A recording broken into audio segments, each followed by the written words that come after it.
Hi, I'm Cora, and this is Crimes Across Borders, where we dive into mysterious disappearances and unsolved cases. Imagine waking up one morning to find someone you love just gone. No goodbye, no explanation, just a trail of strange clues and an empty space where they used to be. That's exactly what happened to the family of 18-year-old Tomasz Desecki. One winter morning in 2002, he walked out of his home and never came back. For over 2 decades, his loved ones have been searching for answers. Tomasz lived with his parents and four brothers in a tiny village in Poland. Rabinowo had a population of just 200 people. It's one of those places where everyone knows everyone. The houses sat scattered among fields and woods with no shops, no bars, not even a school. Kids had to travel to larger villages for their education. Life there was quiet, slow, and quite predictable. Born in 1983, Tomasz was the second son, and from an early age, his artistic talent really stood out. His primary school teachers were stunned by the level of detail in his drawings. They said his strawberries looked so real you could almost taste them. He was described as an atypical child, balanced and reserved, and easy to raise. Though he didn't always share common interests with other kids, he had no real trouble connecting with them. He was bright, well liked, and consistently got good grades. His passions: art, spirituality, religion, and philosophy. Subjects that set him apart, for sure, but never really isolated him. His teachers insisted to his parents that he should pursue the arts, and despite the fact that they didn't have a lot of money, they decided to send Tomasz to an arts high school. And with some help from the local priest, they managed to enroll him in a private art school, and it was a decision that was supposed to shape his whole future. Tomasz was deeply grateful to his parents for supporting his artistic education, especially knowing that money was tight. And from that moment, he was even more concentrated on schoolwork, and he made sure he excels in every subject. And oh boy, he didn't just do well, he thrived. Eventually, earning a prestigious scholarship that confirmed what everyone already suspected: he was destined for something greater. Though a bit introverted, Tomasz wasn't really isolated at his new school either. He formed friendships mostly with the girls in his class, finding that he had probably more in common with them than with the boys. And yes, sometimes his classmates teased him about it, but apparently there was never no real malice or like bullying behind it. He avoided unnecessary arguments and peer pressure, but he stood his ground when it came to discussions that really interested him. He had a strong sense of self and never really felt the need to conform. Despite his dedication to his studies, Tomasz was still a regular teenager in many ways. He loved unwinding in front of the TV, and his absolute favorite show was Roswell, a show about aliens. So much so that when he wasn't watching it, he would listen to the soundtrack on repeat. And he also had a girlfriend and a best friend. His best friend and cousin, Agnieszka, shared many of his interests. The two of them would spend hours lost in philosophical discussions, and they would often explore different ideas together and meditate together as well. According to Agnieszka, Tomasz often spoke of feeling disconnected from the world around him, as though his soul belonged to another time. He mentioned more than once how he longed for a life of solitude, far from the noise and the distractions of modern society. June 2001 arrives, and Tomek, almost 18, joins his classmates on a school trip to a seaside resort. The schedule is packed, not only with painting and all the artistic activities, but also with plenty of time for socializing and just having fun. The atmosphere is lively, yet Tomek begins to withdraw from the group. While he had always been somewhat introverted, he never completely distanced himself from his peers. In fact, having a girlfriend had probably encouraged him to go out more, attend parties, go on dates. He would go out to pubs. But on this trip, something is different. Tomek keeps himself fully immersed in his painting. While his classmates enjoy their time together, he remains intensely focused on his work. Nothing seems to pull him away from his art. This was the start of noticeable shift in Tomasz. Not long after the trip, he cut his long and kept hair short. Even more striking, he repainted his self-portrait, altering not only his hairstyle, but his entire face expression. This new version was darker, more serious, almost somber. And I find it quite interesting that instead of creating a fresh painting, he chose to paint over the old one, almost as if erasing his former self. But the changes didn't stop there. Already quiet and introspective, Tomasz withdrew even further. He spoke often about feeling out of place in his time, longing for a simpler, more aesthetic life, free from the destruction of the modern world. His family noticed, but tried not to worry too much. They chalked it up to his artistic nature and eccentric face, nothing more. The summer fades, and Tomasz begins his final year of high school. Life moves on as usual until one day he doesn't come home from school. At first, his parents assume there's a simple explanation. Maybe he stayed late to finish a project, or perhaps he went out with his girlfriend. But as the evening drags on, their concern grows. When they check with the school, they discover he never showed up that day at all. And this is unlike him. Tomasz has always been responsible, focused on his studies, and quite transparent about his whereabouts. Skipping school and disappearing for hours without a word to anyone isn't just unusual, it's completely out of character. Still, he's nearly an adult, and they never had a reason to doubt him before. Uncertain of what to do, they decide to wait until morning before contacting the police. And in the morning, before they can make that call, the phone rings. It's a relative from a city over 300 kilometers away, and he says that Tomasz has just turned up at their house. His parents are shocked, but obviously above all, relieved, at least he's safe. A few hours later, he returns home, but something is off. At first, he offers no explanation as to why he left or why he didn't tell anyone where he was going. But when his parents press him, he finally admits that he hadn't just gone to visit family. He had traveled to the seaside town where he'd been on this school trip. And that relative lived in another town that was kind of on the way. Why? He won't say. He's tense, defensive, almost ashamed. Then, as if to end the conversation, he blurts out a bizarre explanation. He says someone grabbed him inside a car, then he blacked out, and when he woke up, he was by the sea. That's it. No details, no elaboration. His parents don't know what to make of it. Is he lying? If so, why invent something so strange, such a lie that is so hard to believe? But then, what if it's true? Why would someone take him and then let him go? And why won't he say anything more? From that moment on, the distance between Tomasz and the rest of the world grows wider. He retreats further into himself, shutting people out entirely. His parents are deeply worried. They've always known he was a bit different, artistic, introverted, a little eccentric. But this was something else. Something has changed.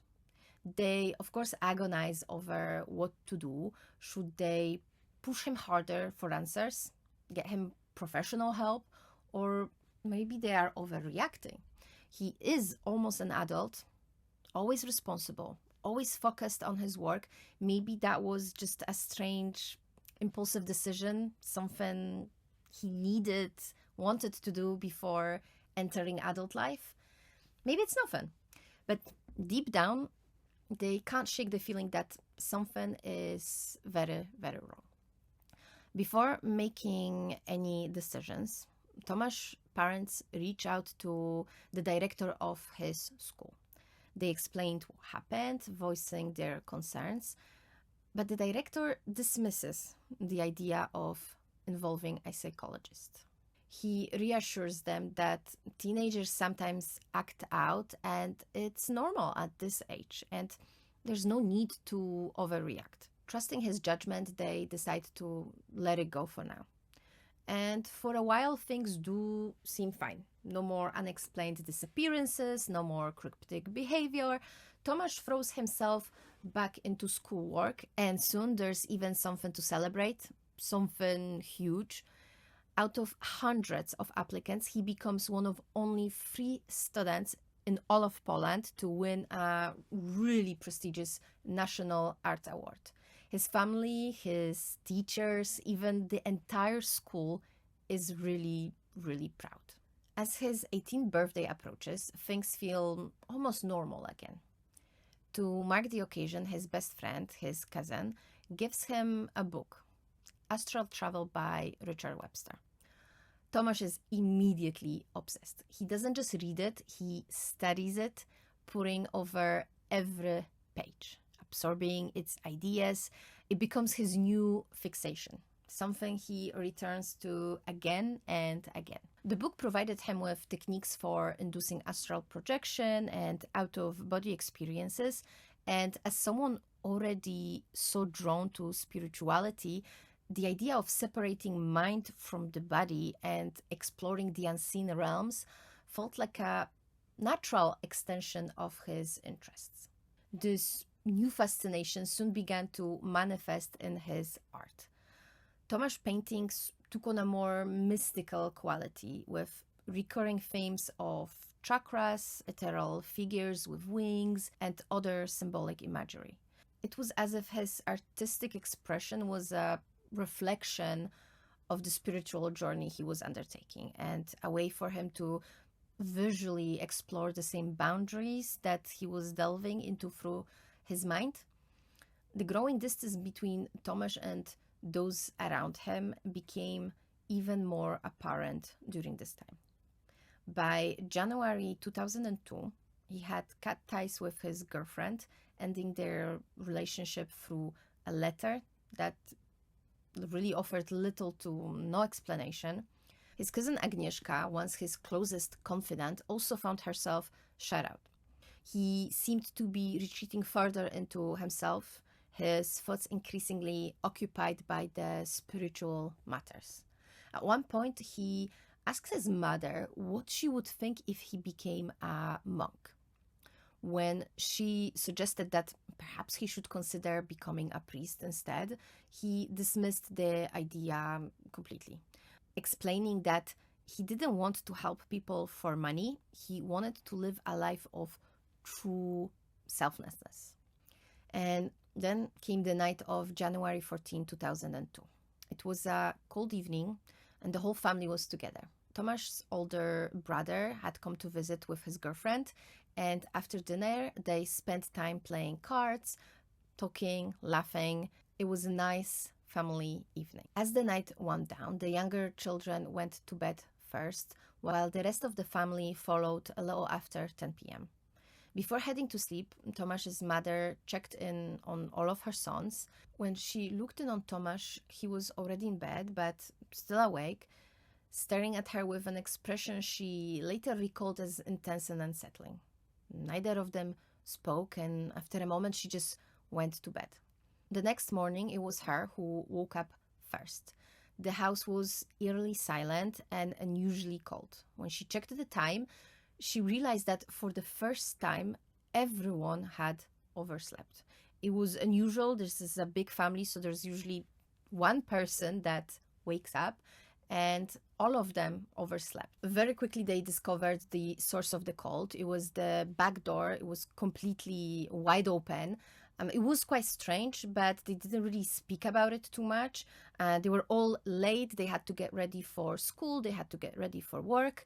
And as everyone hurried to get ready, there was only one person missing. Tomasz. His mom called for him a few times, expecting him to come out of his room, but there was no response. Finally, she opened the door only to find he's not there. And the room looked strange as well. There was a white candle that still burned, and in the corners of the room, there was a trail of salt. And that's when panic set in. The family immediately began searching for Tomasz. At first, they found a box of blonde hair dye in the bathroom. Then outside in a pile of snow, they discovered a bowl filled with the leftover dye and few religious magazines, and also the clothes he was wearing the day before. What was even more concerning was what hadn't gone missing. All of Tomasz's clothes, including his warm winter jacket and boots, were still in the house, as well as his school backpack. That night, the temperature had dropped to minus 15 degrees. That's about 5 degrees Fahrenheit. So really, really cold. And if Tomasz had left the house, it meant he had done so in dangerously inadequate clothing. The police were, of course, notified, but their initial search uncovered little. It was determined that Tomasz must have been wearing his old light indoor clothing and his father's summer shorts. He hadn't taken any documents, and at best he might have had enough money for a single night in a motel. The first sighting was reported just days later by a neighbor who recalled Tomasz at the bus stop at 5 a.m. the morning he went missing. In the dim pre-dawn light, he didn't recognize him at first, but once they boarded the bus and sat separately, he realized it was probably Tomasz. He also confirmed that Tomasz's hair appeared lighter and that he was dressed inappropriately for the freezing weather. Unfortunately, he couldn't provide any more details about where Tomasz got off the bus. He had fallen asleep during the ride and only woke up when he reached his own stop. And by then, Tomasz was already gone. 2 weeks later, a school friend of Tomasz came forward with another possible sighting. She believed she saw him at a train station in a nearby city. He was standing in front of the train timetable. She didn't approach him. Something about his appearance unsettled her. He looked different, strange even, and his behavior felt off. She was almost unsure if it was really him, but the bleached hair and the light clothing matched what was already known, so I think the police assumed it was indeed a sighting of Tomasz.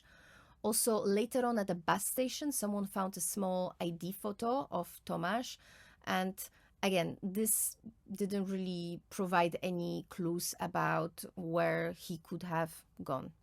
Given Tomasz's deep fascination with religion, monasteries, and missionary life, his family reached out to every monastery in Poland, hoping maybe they can get some answers. Unfortunately, only 2 of them responded, confirming that Tomasz was not there, and the rest cited data protection laws stating that they couldn't disclose any information. So that was obviously very disappointing. Officially, Tomasz wouldn't have been able to join a monastery. He had no identification documents with him, and he hadn't completed high school. But if for some reason an exception had been made, it would explain why no information was being shared with his family. Obviously, those places wouldn't want to risk their reputation or having problems with the law if they did allow him to join without those documents. But again, his family will not know. So it's super frustrating. It feels like you're just one step away from some answers. I'm not saying they would find him, but at least it would be nice to have this definite answer that no, he's not there. And they will never actually know. They will always feel like there's this possibility that he is there. So extremely frustrating in my opinion. I'm surprised that the police couldn't access it. I don't know why. The case remained cold for years with no new discoveries or any promising leads until recently. In 2020, Tomasz's father was going through some of his old things when he came across something interesting. It's an official copy of Tomasz's baptism certificate.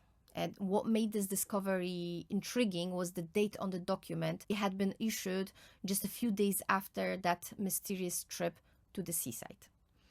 In Poland, this document is typically needed for things like getting married in a church, joining a religious order, or entering a seminary. But despite how interesting this clue seemed, it ultimately didn't lead anywhere, especially since in the end the document stayed at home. So obviously Tomasz did not take it with him. Tomasz's parents and brothers still don't have any answers, and over 20 years have passed. All they have are conflicting stories from various clairvoyants and endless speculations.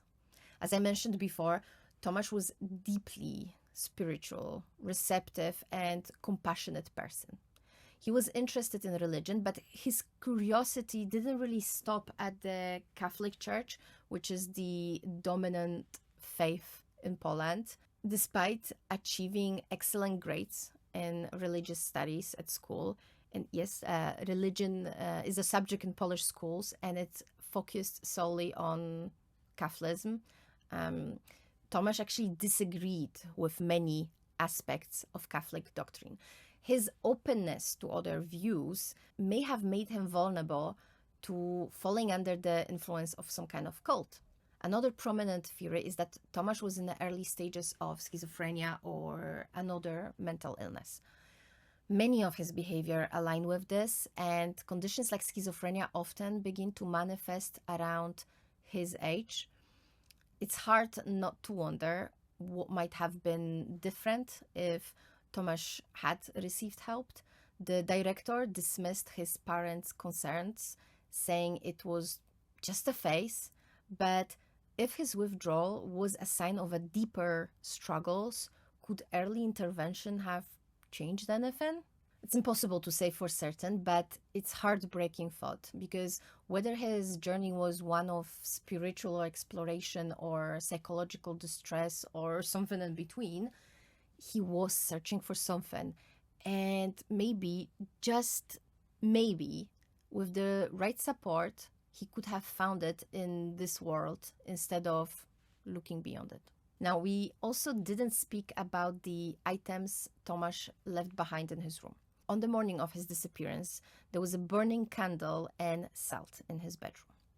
In spiritual practices, salt candles are often associated with purification and protection, believed to cleanse the negative energy and create a sacred space. The open door also carries a symbolic weight.